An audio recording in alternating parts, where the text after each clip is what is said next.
What is the creepiest experience that has ever happened to you or somebody else? When I was a kid, well into my teens, I'd go to church camp in the Big Bear Mountains in Southern California. We had a blast, and one of the best things to do were the raids on the cabins of the opposite sex. Always in the middle of the night. Teen sexual tension, you know? The cabins were situated so that the main sleeping lodges were in a lower elevation, while the bathroom/shower cabins were up the hill about 50 yards away. The boys initiated the first night's attack, and each night we'd go back and forth, spooking one another, or trying to. Definitely trying to catch one another in the act. Lots of chasing and hoping you wouldn't, or would if you know what I mean, get caught by whomever you had a crush on. Tons of sexy time fun for 13-year-olds. The last year I was there, the girls had a brilliant idea to run to the bathrooms after our raid, instead of back to our cabin. We snuck out very late, did our shenanigans, and then a posse of 3 girls and I made the dash to the bathrooms. I ran ahead of them all, but I could hear them behind me, and when I got to the loo, I plunged through the door and waited for them to follow suit. No one came. I waited and waited, expecting to see them show at any moment. For the next half hour or so, they never did. Finally, I cautiously peered out, saw no one, and walked back down to the cabin. I was pissed. When I got there, it was not only the girls, but the boys, our counselors, and the head counselor. They hadn't woken up the director just yet. When I entered the room, they all stared at me, ashen-faced, as if they'd seen a ghost. I was pretty annoyed, and asked them all what happened, but thought at this point, we're in a lot of trouble. Everyone stammered and said, "Are you okay? OMG, are you okay?" Perplexed, I said, of course I was, and I asked, what's the deal? I heard them running behind me, but they were no-shows. What gives? My BFF at the time said, "We didn't run up the hill after you. When you took off running, we saw you, and you were being chased by a bear. We thought you were dead." About 10 years earlier, 2 different girls were eaten by bears in Glacier National Park in the same night, and it was something we talked about often around the campfire. When I was a kid, my grandparents lived in a split-level house. I used to spend the night there a lot. One time, when I was about 12, I was spending the night. It was late, and my grandpa was working, and my grandma had to run to the store. I was there alone, laying on the couch downstairs near the base of the stairs. It was summer, kind of a nice night, and Grandma left the front door open with just the screen door closed. After I heard her pull down the driveway, I hear someone walk up the porch steps, across the porch, open the screen door, and then run up the stairs. The footsteps then ran back down the stairs, stopping for a moment at the landing, and then racing down the steps to the family room. I lifted my head, expecting to see a family member, but nobody was there. The stairs ended 3 feet from my head, and there should have been someone there, but no. I freaked, covered my head with the blanket, and stayed like that until grandmother got home. I grew up in a little town in Colorado near the New Mexico border, and this area is a huge Navajo reservation. I don't know if any of you are familiar with Ute folklore, but it's some scary shit.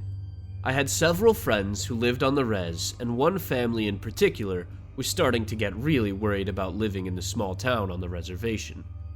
As soon as you drive into the town, it just feels off. Like the hair on the back of your neck would stand up, and you just felt very unwelcome. I'm not a religious person, but the best way to describe the feeling of the overall town was demonic. Anyways, so one day my friend calls me all freaked out, saying they've been having issues lately in their neighborhood, with what were believed to be witch doctors. Most of the Ute people did not believe in these practices anymore, so people started getting freaked out when strange things began happening, mainly animals being killed. The aforementioned friend had a cage in her yard with several pet rabbits that her family had had for a long time. There was one for each of the 5 siblings.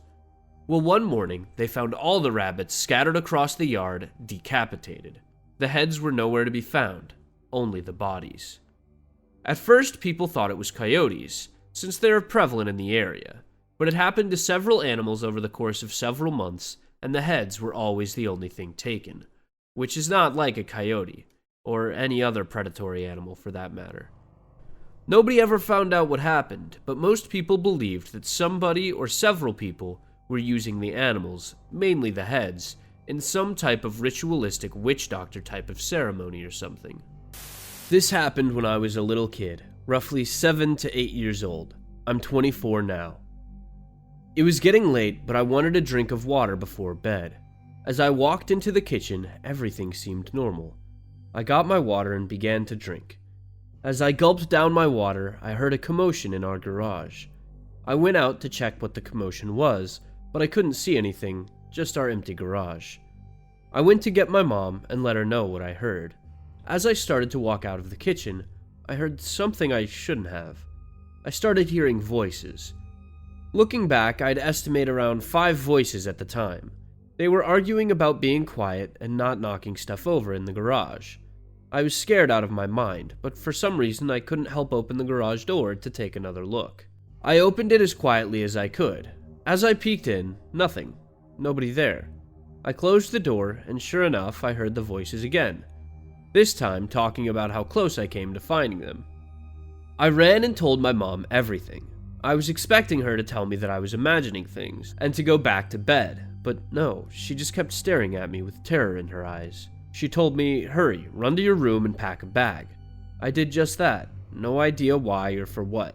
She grabbed me by the hand and practically dragged me out of the house. As we pulled out of the driveway, there were no cars in my cul-de-sac. It seemed like everyone was gone. We drove down to the local shopping mall, I guess because it was a public place. We dropped our bags in a secret place, and then we ran. From what or who, I don't know, but we ran.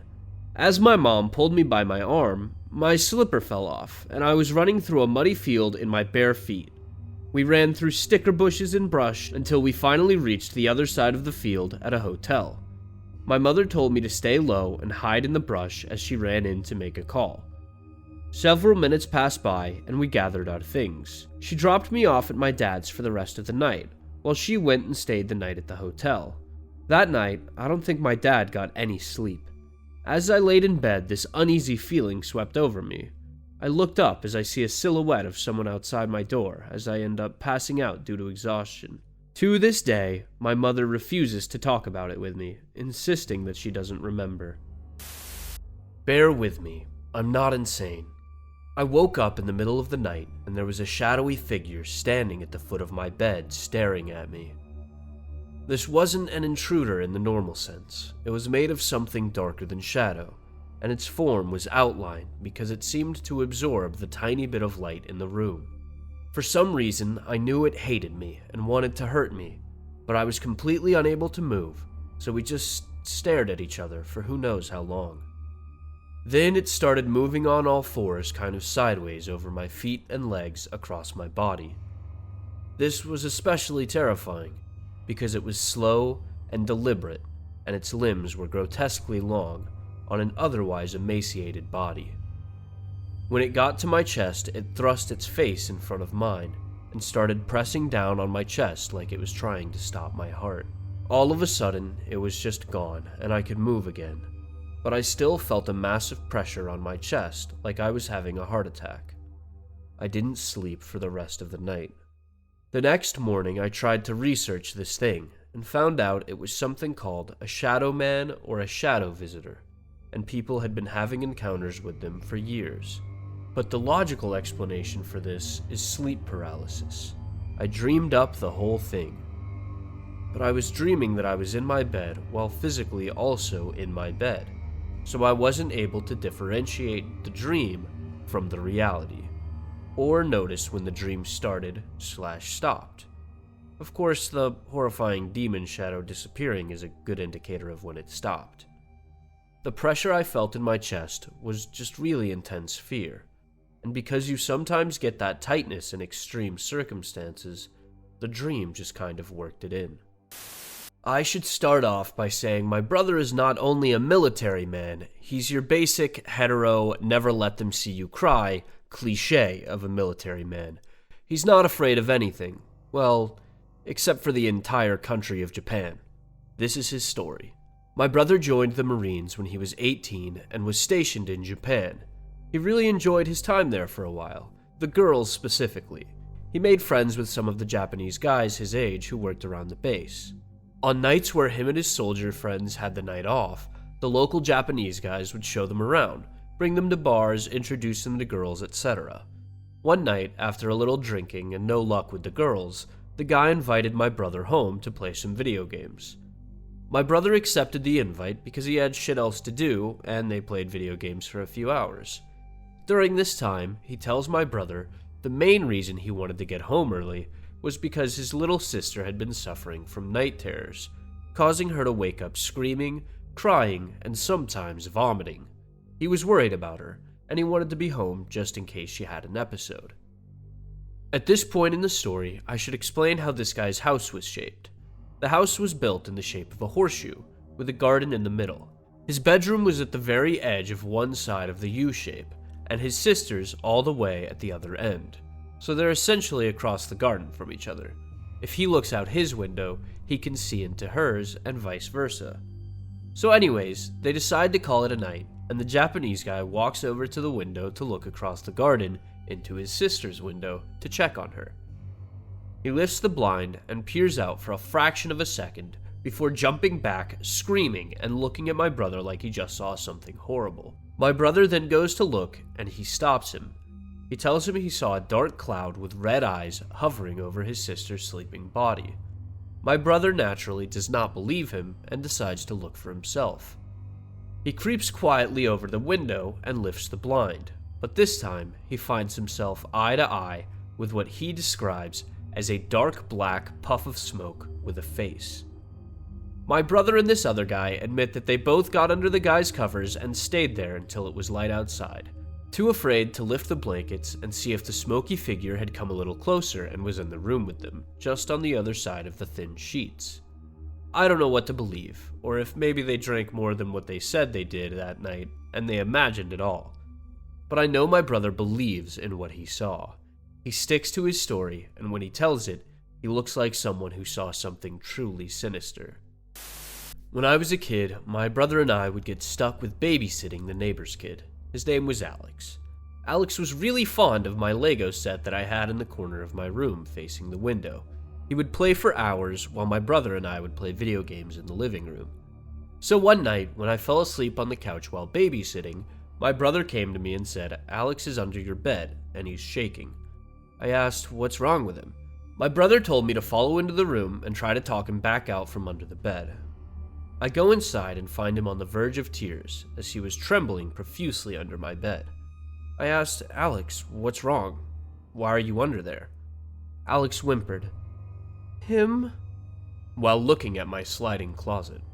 As I walked toward the bed in order to help him out, he ran. He ran all the way back over to his own house and waited on his front steps until his parents got home. Now, my parents were out to dinner with his, and he explained the whole story in detail to both his parents and mine. His explanation sent shivers down my spine when my brother and I left the house to meet up with his parents and find out what happened. My mom told me that Alex was playing with my Legos and heard a slight murmur from my closet, something that resembled a faint vocalization of "come here."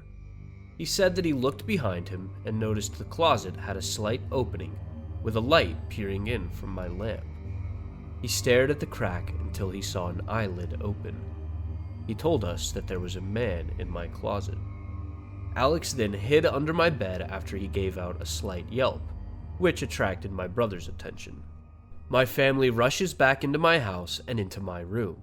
In horror, we find my closet door rocked open and a few things missing. My window had been left open when it was previously closed, and a few things were knocked over which had not been previously touched. We still don't know what force we were reckoning after that evening. Went camping with some friends on a hill a few kilometers out in the woods from one of the guys' houses. There's a few hiking/four-wheeling trails in that area that lead up to the hill, so it's known by the locals. It was about midnight, we had a fire going, and we were just sitting around having a good time.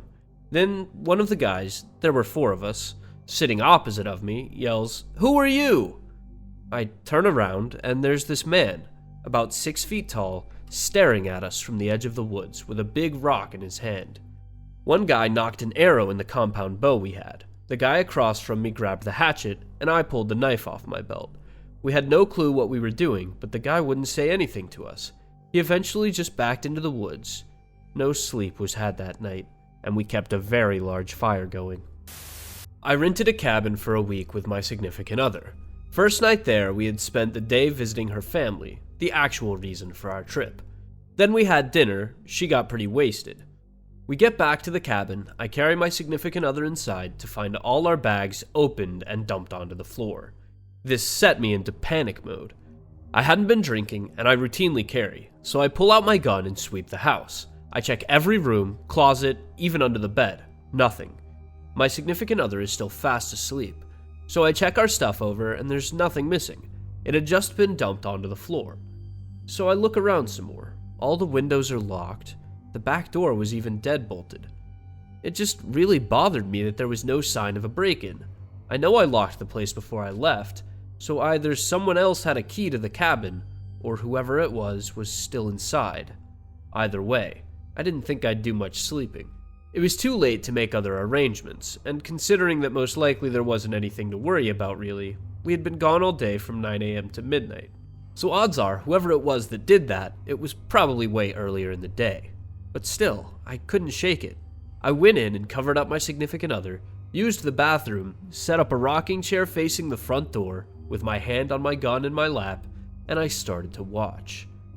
I felt pretty silly sitting there, but I couldn't not sit there either. And sometime around 3 to 4 a.m., I fell asleep. I woke up the next morning around 7 a.m., with sun shining through. I actually half scared myself because I hadn't meant to fall asleep, which then scared me again because I wasn't holding my gun. I start looking around, and on the couch is my gun. I'm like, what? Then I look. The front door is wide open. I'm like, no fucking way. I jump up and start running to check on my significant other. Thank God she was still there, untouched. I go back out into the living room and pick up my gun. All the bullets are missing.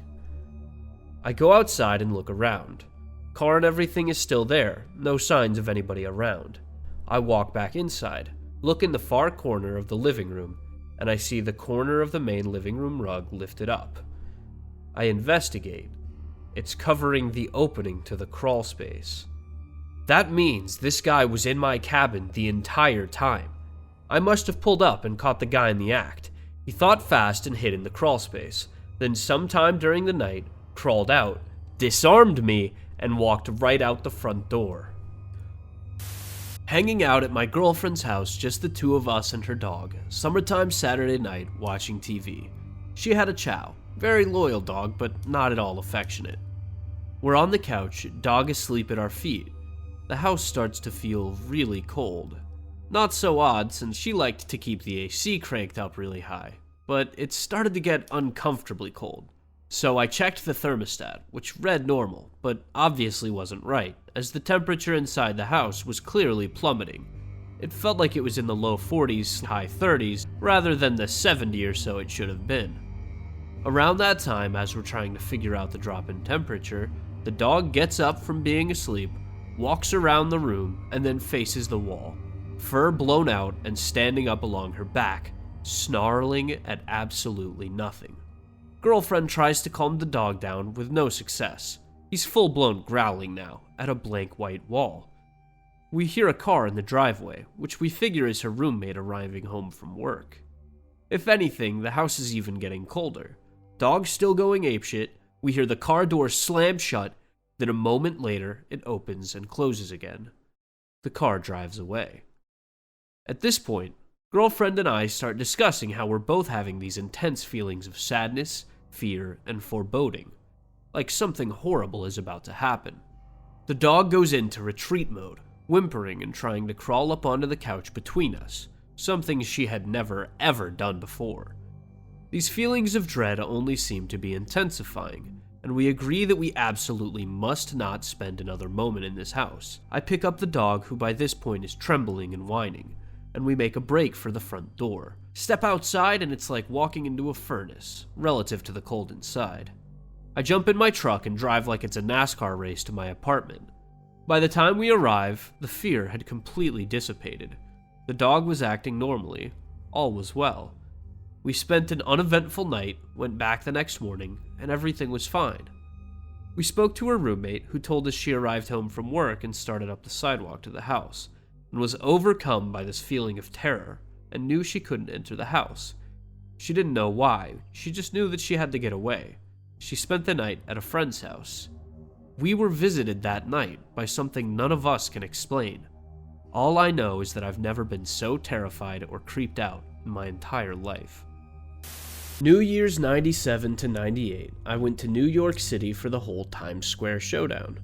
I lived in North Carolina, still do, and I went with my best friend and 2 other guys, twin brothers originally from New Jersey, just south of the state line from New York, so they were anxious to go. The creepy part happened on the way back. We were driving on I-95 South and had just passed through the Washington, D.C. area. After a while, I see a sign. We made the trip in my car, and I drove the whole way as I had a stick shift and they didn't know how to drive it. That said, D.C. was about 30 miles away from where we were. I thought this was strange, as we had just passed through D.C. a while back. I figured maybe there was some switchback ahead that would take us back there or something, as it made no sense to see a sign like that after already passing through. Anyways, we travel a little further and see another sign for DC, even closer. Now I start paying attention. The twin brothers were sitting in the back seat, and my other friend was asleep in the front passenger seat. But apparently one of the guys in the back was paying attention as well, and asked, "Are we headed back into DC?" I said, "I don't see how we could be," but before long we passed a sign that said we were headed on I-95 going north. Well, I took an exit, turned around, and started heading south again. At this point, the front passenger woke up, and we were all a little confused as to how we got turned around, and I determined to make sure that I didn't get turned back around again. So I made sure to pay really close attention to make sure I didn't veer off somewhere. Before long, I passed a rest stop that I remembered passing before, and the same guy in the back even commented that he remembered passing here earlier too. So I made a comment that we obviously got turned around somewhere after here. We went on for another 40 miles or so after that point, until finally going far enough that it was apparent we did not make it this far before, and I made a point to note every exit on the way, or anything that I possibly could have taken to get off the I-95 South route. And there was nothing that I could have taken without me realizing it. So somehow, somewhere, just south of DC, we went from going south on 95 to going north with no way to explain it. And there were 2 other conscious witnesses to back it up. I have no idea how to explain this to this day. It's just one of those things that my mind has no choice but to file away into the WTF drawer. I was going home for Christmas about 4 years ago. I missed the flight, so I got the bus instead. I was hungover as shit, there were maybe 8 people on the bus tops, and about 4 hours into a long-ass journey across Scotland, I decided to snooze. Take my boots off, rack my jacket around me, and put my feet up. I wake up thinking that something has brushed past my feet. I'm thinking maybe someone was trying to get past and I was blocking their way. Nope. There's a guy in the aisle of the bus sniffing my feet and masturbating. I instinctively kick out, and my heel connects flush with his nose. He falls back into the seat opposite me and screams. No one turns around. He begins to sob and apologize, but is still very obviously masturbating. I kick him again. He gets onto his feet and shuffles toward the door, halfway down the bus. The rain is battering the windows, and the wind is audibly howling. We stopped at a junction in the middle of nowhere. He operates the emergency lever and runs off into the cold darkness.